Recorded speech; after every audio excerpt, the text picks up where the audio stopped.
I'd like to take a closer look at resonance and hybridization. Let's take a look at this molecule down below here. So here we have a methyl group, CH3, connected to a carbon, connected to a CH2 here, and connected to another CH2 with a minus charge on it. So this structure has resonance. To draw the resonance, we would start off here and pull around, and we'd put our electrons here. And then those electrons that are the pi bond would come up and turn into a lone pair up on our CH2 up at the top. So arrow-wise, we put a red arrow here and then see an electron flow that looks like that. You can see over here, this is our resonance form. And what's happened here is our pi bond has moved from this top position down to this bottom position. So when we talk about hybridization, it's very important to point out that the hybridization of the atom in the molecule must accommodate every one of the resonance structures. Right? So when we look, for example, at this top CH2, if we take a look at this here. So that CH2 is sp2 hybridized. It's got 3 sp2 orbitals, and it has an unhybridized p orbital. So important to note here that we have a p orbital, right? So we have a p orbital there, right? So those are all present.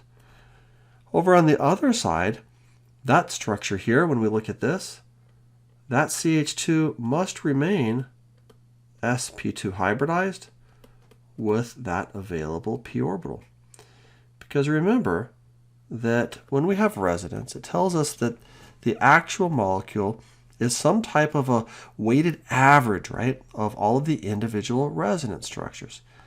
Now, these two resonance structures here are equivalent to each other. So one way of drawing what the molecule might actually look like would be something like this. So rather than having a structure in which we have a double bond and a single bond, and then those switching from a single to a double, we maybe have like a 1.5 bond everywhere. But in order to do that, and this is where this becomes quite important, in order to do that, we have to have p orbitals. Because remember, it's the overlap of those p orbitals which give rise to a pi bond, right? Now, if we look down below at this CH2, I think we would all say, well, that's clearly an sp2 hybridized atom. So we come down below and we have an sp2 here. And that leaves us with an unhybridized p orbital, right? Now that p orbital is part of making a pi bond with this carbon.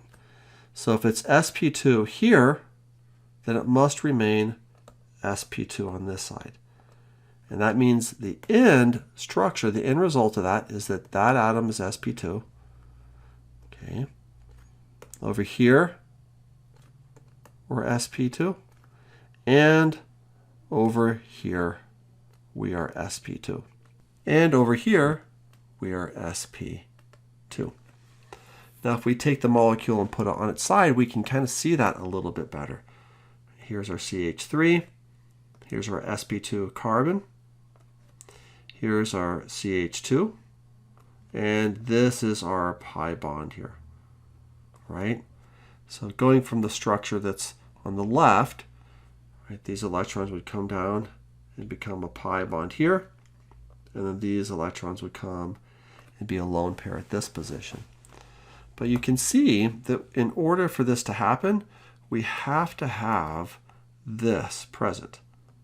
And that is a p orbital.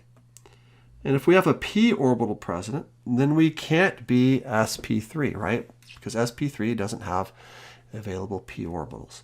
And that's another way of looking at why this needs to be sp2 hybridized.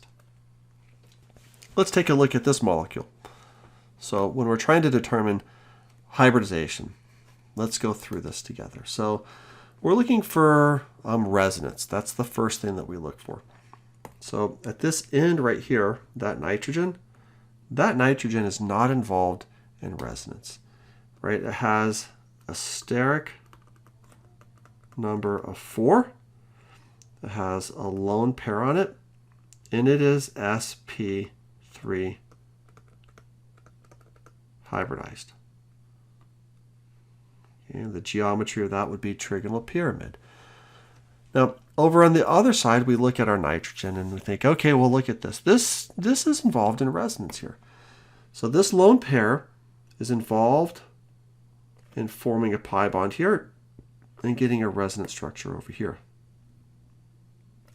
So the resultant structure there is going to be NH2. That's not going to change, with a double bond here and a lone pair. And then the carbon that's here is now going to have a lone pair and a negative charge. So when we talk about hybridization of that nitrogen, because that nitrogen is involved in a resonance structure that has a double bond there, we know that that has to be sp2 hybridized, right?